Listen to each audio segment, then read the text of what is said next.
Hi ವಿದ್ಯಾರ್ಥಿಗಳೇ, ಎಲ್ಲರೂ ಕೂಡ ನನ್ನ ಚಾನಲ್ಗೆ ಸ್ವಾಗತ ಹೇಳ್ತಾ, ನಾಳೆ 13/3/2025 ಎಕನಾಮಿಕ್ಸ್ ಅರ್ಥಶಾಸ್ತ್ರ ಪರೀಕ್ಷೆ ನಡೀತಾ ಇದೆ.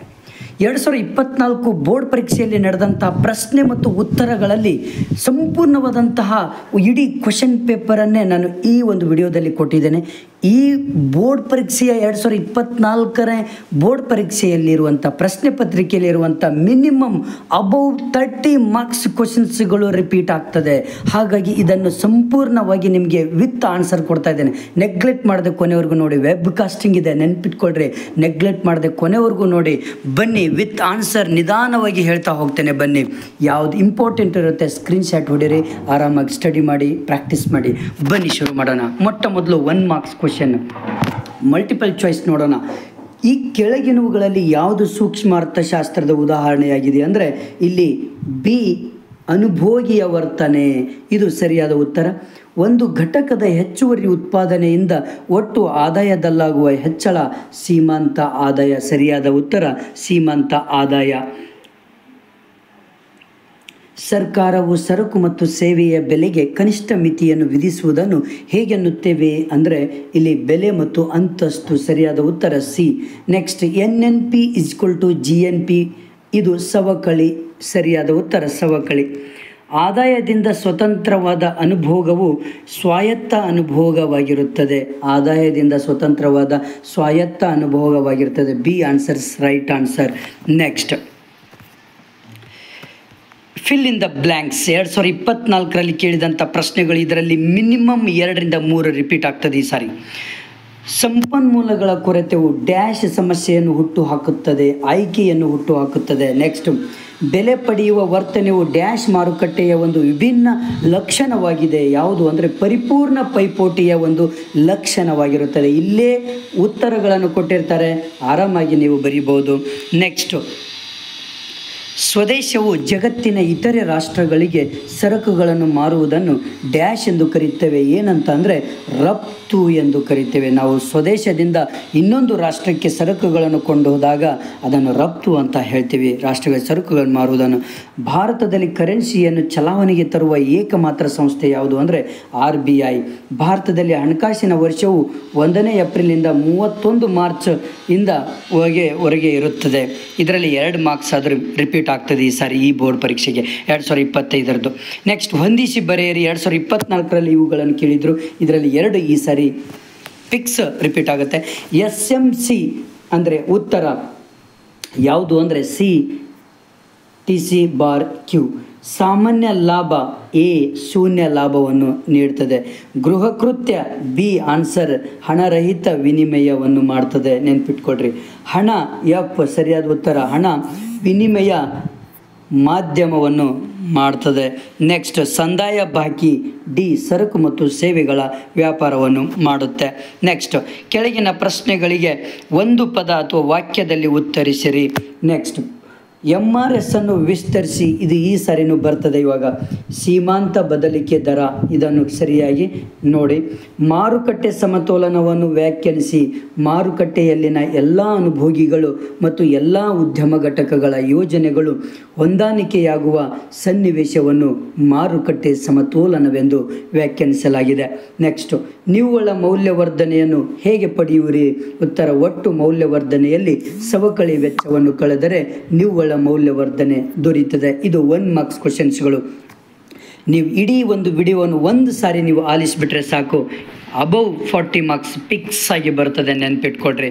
ನೆಕ್ಸ್ಟ್, ಸೀಮಾಂತ ಅನುಭೋಗ ಪ್ರವೃತ್ತಿ MPCಯ ಸೂತ್ರವನ್ನು ಬರೆಯಿರಿ. ಅಂದರೆ MPC = QC/Y.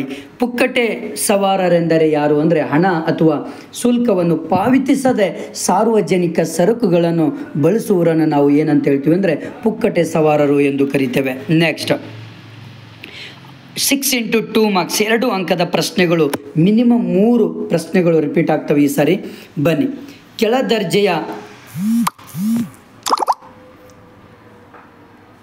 ದರ್ಜೆಯ ಸರಕುಗಳೆಂದರೇನು ಉದಾಹರಣೆ ಕೊಡಿ. ಅನುಭೋಗಿಯ ಆದಾಯ ಮತ್ತು ಸರಕಿನ ಬೇಡಿಕೆಯ ನಡುವೆ ಪರಸ್ಪರ ವಿರುದ್ಧ ಸಂಬಂಧವಿರುವ ಸರಕುಗಳಿಗೆ ಕೆಳದರ್ಜೆಯ ಸರಕುಗಳು ಎಂದು ಕರೀತೇವೆ.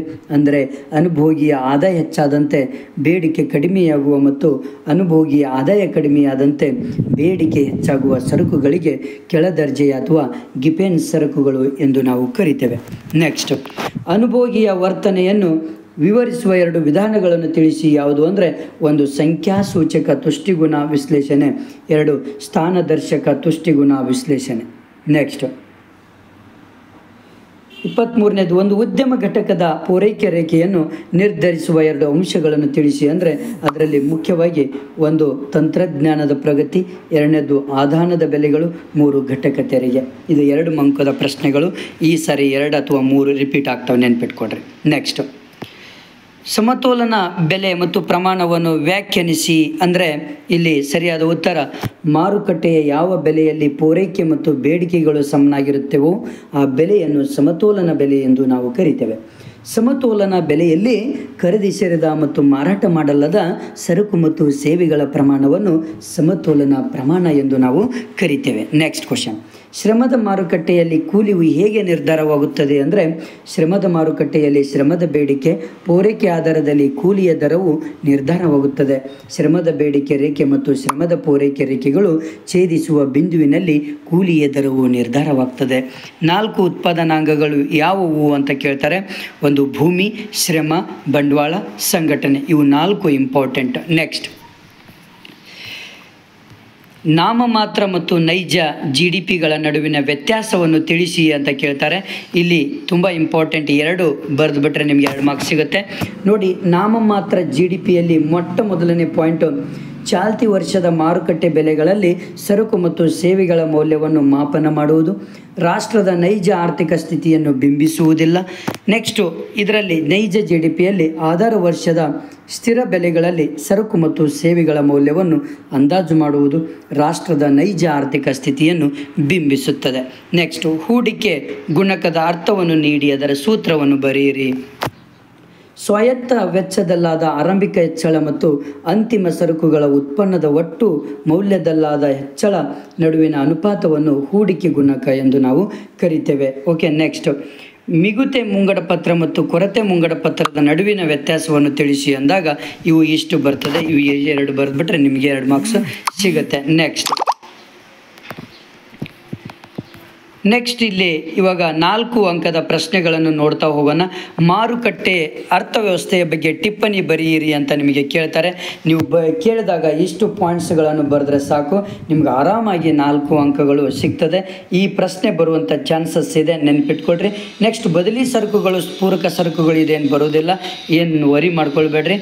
ನೆಕ್ಸ್ಟ್, ಈ ಕ್ವಶನ್ ಮಾತ್ರ ಬಂದೇ ಬರ್ತದೆ. ಯಾವುದು ಅಂದರೆ ಸಮ ಉತ್ಪನ್ನ ರೇಖೆಯನ್ನು ರೇಖಾಚಿತ್ರದ ಸಹಾಯದಿಂದ ವಿವರಿಸಿರಿ ಅಂತ. ಈ ಪ್ರಶ್ನೆ ಈ ಸಾರಿ ರಿಪೀಟ್ ಆಗುವಂಥ ಸಂಭವ ಜಾಸ್ತಿ ಇದೆ, 100ಕ್ಕೆ 99% ಇದೆ.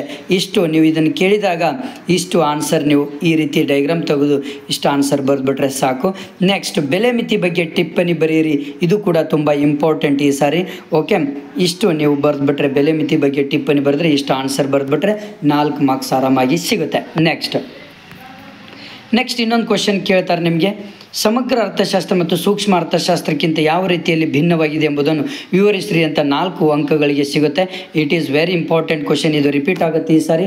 ಫಸ್ಟ್ ಪಾಯಿಂಟ್, ಸೆಕೆಂಡ್, ಥರ್ಡ್, 4, 5, 6, 7 7 ಪಾಯಿಂಟ್ಸ್ಗಳನ್ನು ನೀವು ಸೂಕ್ಷ್ಮ ಅರ್ಥಶಾಸ್ತ್ರಕ್ಕೆ 7 ಪಾಯಿಂಟ್ಸ್, ಸಮಗ್ರ ಅರ್ಥಶಾಸ್ತ್ರಕ್ಕೆ 7 ಪಾಯಿಂಟು ಕರೆಕ್ಟ್ 2 ಭಾಗ ಮಾಡಿ ಬರ್ಕೊಂಡ್ಬಿಟ್ರೆ ನಿಮಗೆ 4 ಮಾರ್ಕ್ಸ್ ಈಸಿಯಾಗಿ ಸಿಕ್ಬಿಡ್ತದೆ. ಸ್ಕ್ರೀನ್ಶಾಟ್ ಹೊಡ್ಕೊಳ್ರಿ, ಆರಾಮಾಗಿ ಸ್ಟಡಿ ಮಾಡಿರಿ. ಈ ಕ್ವಶನ್ ಬರುತ್ತೆ. ನೆಕ್ಸ್ಟು ಈ ಕ್ವಶನ್ ಒಂದು ಇಂಪಾರ್ಟೆಂಟ್. ಯಾವುದು ಅಂದರೆ ಹಣವು ಲೆಕ್ಕದ ಅತ್ಯಂತ, ಇದು ಏನು ಬೇಡ, ಬಾಹ್ಯತೆಗಳನ್ನು ಕುರಿತು ಒಂದು ಟಿಪ್ಪಣಿ ಬರೀರಿ ಅಂತ ಹೇಳ್ತಾರೆ. ಇದು ಕೂಡ ಅಷ್ಟೊಂದು ಇಂಪಾರ್ಟೆಂಟ್ ಈ ಸಾರಿ ಇಲ್ಲ. ಓಕೆ, ಹೂಡಿಕೆ ಬಿಂಬಕವನ್ನು, ಇದು ಕೂಡ ಬಿಂಬಕ ಕೇಳ್ಬೋದು. ಹೂಡಿಕೆ ಬಿಂಬಕವನ್ನು ರೇಖಾಚಿತ್ರದ ಸಹಾಯದಿಂದ ವಿವರಿಸಿರಿ ಅಂತ ಕೇಳ್ತಾರೆ. ಈ ಒಂದು ಪ್ರಶ್ನೆ ನೆನ್ಪಿಟ್ಕೊಳ್ರಿ, 2024ರಲ್ಲಿ ಕೇಳಿದಂಥ ಪ್ರಶ್ನೆ ಈ ಸಾರಿನೂ ಕೇಳ್ಬೋದು. ನೆಕ್ಸ್ಟ್, ಬಂಡವಾಳ ಖಾತೆಯ ಭಾಗಗಳ ಪಟವನ್ನು ಬರೆಯಿರಿ. ಇದು ಪಿಕ್ಸ್ ಕೇಳ್ತಾನೆ, ಬಂಡವಾಳ ಖಾತೆ ಆದರೂ ಕೇಳ್ತಾನೆ, ಮುಂಗಡ ಪತ್ರ ಆದರೂ ಕೇಳ್ತಾನೆ, ಕೊರತೆ ಮುಂಗಡ ಪತ್ರ. ಇವು ಮೂರಲ್ಲಿ ಪಿಕ್ಸ್ ಒಂದು ಕೇಳ್ತಾನೆ. ನೆಕ್ಸ್ಟ್ 6 ಮಾರ್ಕ್ಸಿಗೆ ಬರೋಣ ಬನ್ನಿ. ಇವಾಗ ಔದಾಸೀನ್ಯ ವಕ್ರರೇಖೆ ಲಕ್ಷಣಗಳ ರೇಖಾಚಿತ್ರವನ್ನು ವಿವರಿಸ್ರಿ. ಇದು ಪಿಕ್ಸ್ ಬರುವಂಥ ಪ್ರಶ್ನೆ ಈ ಸಾರಿನೂ ಕೂಡ 2025 ನಾಳೆ ಬರುವಂಥ ಪರೀಕ್ಷೆಗೆ ಈ ಪ್ರಶ್ನೆ ಬಂದೇ ಬರ್ತದೆ. ಸರಿಯಾಗಿ ನೀವು ಡೈಗ್ರಾಮ್ ಹಾಕಿ ಈ ರೀತಿ ವಿವರಣೆ ಕೊಡಿ. ಓಕೆನಾ? 6 ಮಾರ್ಕ್ಸ್ ಪಿಕ್ಸ್ ಬರ್ತದೆ. ಇದಕ್ಕೆ 2 ಮಾರ್ಕ್ಸ್, ಇದಕ್ಕೆ 2 ಮಾರ್ಕ್ಸ್, ಪಿಕ್ಸ್ 6 ಮಾರ್ಕ್ಸ್ ಇರುತ್ತೆ. ನೆನ್ಪಿಟ್ಕೊಳ್ರಿ, ಡೈಗ್ರಾಮ್ ಸರಿಯಾಗಿ ತಗೊಳ್ರಿ. ಓಕೆ, ಈ ಪಿಕ್ಸ್ ಈ ಪ್ರಶ್ನೆ ಬರುತ್ತೆ. ನೆಕ್ಸ್ಟ್ ಈ ಪ್ರಶ್ನೆಯೂ ಕೂಡ ಪಿಕ್ಸ್ ಪ್ರಶ್ನೆ. ಇದು ಪರಿಪೂರ್ಣ ಪೈಪೋಟಿ ಮಾರುಕಟ್ಟೆಯಲ್ಲಿ ಉದ್ಯಮ ಘಟಕವೊಂದರ ಒಟ್ಟು ಆದಾಯ ಮತ್ತು ಸರಾಸರಿ ಆದಾಯ ರೇಖಾಚಿತ್ರಗಳ ಸಹಾಯದಿಂದ ವಿವರಿಸ್ರಿ. ಈ ಪ್ರಶ್ನೆಯೂ ಕೂಡ ತುಂಬ ಇಂಪಾರ್ಟೆಂಟ್. ನಿಮಗೆ ಅರ್ಥ ಆಗಲಿಲ್ಲ ಅಂದರೆ ಈಸಿಯಾಗಿ ನನ್ನ ವಿಡಿಯೋ ಆಲ್ರೆಡಿ ಇದ್ದಾವೆ, ಇದನ್ನು ತಿಳ್ಕೊಳ್ರಿ ಆರಾಮಾಗಿ. ಓಕೆ, ನೆಕ್ಸ್ಟ್ ಈ ರೀತಿ ತಗೊಂಡ್ಬಿಟ್ರೆ 6 ಮಾರ್ಕ್ಸ್ ಸಿಗುತ್ತೆ. ಇಷ್ಟು ಹಾಕಿ ಇಷ್ಟು ಮಾಡಿಕೊಂಡು ಈ ರೀತಿಯಲ್ಲಿ ನೀವು ಡೈಗ್ರಾಮ್ ಹಾಕಿಬಿಟ್ರೆ ಸಾಕು, ಆರಾಮಾಗಿ ನೀವು 6 ಮಾರ್ಕ್ಸ್ ತಗೊಳ್ಬೋದು. ಓಕೆ, ನೆಕ್ಸ್ಟ್ ಕ್ವಶನ್ ಸಮಗ್ರ ಆರ್ಥಿಕೆಯ ಅನನ್ಯತೆಗಳನ್ನು ವಿವರಿಸ್ರಿ. ಇದು ಕೂಡ ತುಂಬ ಇಂಪಾರ್ಟೆಂಟ್ ಪ್ರಶ್ನೆ. ಇದು ಸಮಗ್ರ ಆರ್ಥಿಕತೆಯ ಅನನ್ಯತೆಗಳು, ಒಂದು ಒಟ್ಟು ದೇಶಿ ಉತ್ಪನ್ನ, ನೆಕ್ಸ್ಟು ನಿವ್ವಳ ದೇಶಿ ಉತ್ಪನ್ನ, ಇಷ್ಟು ಎಕ್ಸ್ಪ್ಲೇನ್ ಮಾಡ್ತಾ ಹೋಗ್ಬೇಕು ನೀವೆಲ್ಲವನ್ನು. ಒಟ್ಟು ರಾಷ್ಟ್ರೀಯ ಉತ್ಪನ್ನ, ನೆಕ್ಸ್ಟು ನಿವ್ವಳ ರಾಷ್ಟ್ರೀಯ ಉತ್ಪನ್ನ ನೆನ್ಪಿಟ್ಕೊಳ್ರಿ. ನೆಕ್ಸ್ಟ್ ವೈಯಕ್ತಿಕ ವರಮಾನ, ಇವೆಲ್ಲ ವಿತ್ ಆನ್ಸರ್ ಕೊಡ್ತಾ ಇದ್ದೀನಿ. ಇಷ್ಟು ನೀವು ಬರೆದುಬಿಟ್ರೆ ಆರಾಮಾಗಿ 6 ಮಾರ್ಕ್ಸ್ ತೊಗೊಳ್ಬೋದು. ವೈಯಕ್ತಿಕ ವೆಚ್ಚ ಮಾಡ್ಬೋದು, ವರಮಾನ.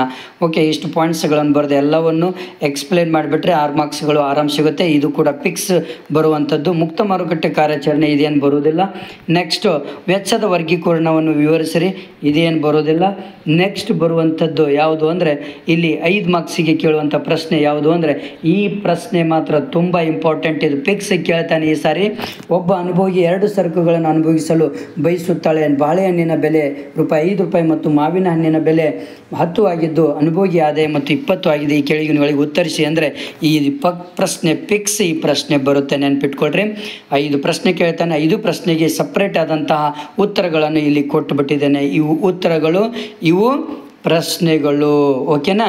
ಇದು ಇಂಪಾರ್ಟೆಂಟ್, 5 ಮಾರ್ಕ್ಸಿಗೆ ಬರುತ್ತೆ. ನೆಕ್ಸ್ಟ್ ಇದು ಈ ಕೆಳಗಿನ ಕೋಷ್ಟಕದಲ್ಲಿ ಕಾಣೆಯಾದ ಉತ್ಪನ್ನಗಳನ್ನು ಕಂಡುಹಿಡಿಯಿರಿ. ಇದು ಕೂಡ ತುಂಬ ಇಂಪಾರ್ಟೆಂಟ್ ಪ್ರಶ್ನೆ. ಸರಿಯಾಗಿ ಚೆನ್ನಾಗಿ ಅರ್ಥ ಮಾಡ್ಕೊಳ್ರಿ. ಈ ಪ್ರಶ್ನೆ ಪಿಕ್ಸ್ ಬರುತ್ತೆ, ಆನ್ಸರ್ ಕೂಡ ಕೊಟ್ಟಿದ್ದೇನೆ. ನೆಕ್ಸ್ಟ್ ಇದು ಕೂಡ ಪ್ರಶ್ನೆ ಇಂಪಾರ್ಟೆಂಟ್ ಇದೆ. ಓಕೆ, ಯಾವುದಾದ್ರೂ ದೇಶದ 5 ಕರೆನ್ಸಿಗಳನ್ನು ಬರೀರಿ, ಸ್ಕ್ರೀನ್ಶಾಟ್ ಹೊಡ್ಕೊಳ್ರಿ, ಆರಾಮ್ ಸ್ಟಡಿ ಮಾಡಿ, ನಿಮ್ಮ ಫ್ರೆಂಡ್ಸಿಗೆ ಶೇರ್ ಮಾಡಿ. Sociology and English already almost ವೀಡಿಯೋಸ್ಗಳು ಬಿಟ್ಟಿದ್ದೇನೆ. ಈಗಲೇ ಸಬ್ಸ್ಕ್ರೈಬ್ ಮಾಡಿ, ನಿಮ್ಮ ಫ್ರೆಂಡ್ಸಿಗೆ ಶೇರ್ ಮಾಡಿ. Okay, thank you friends.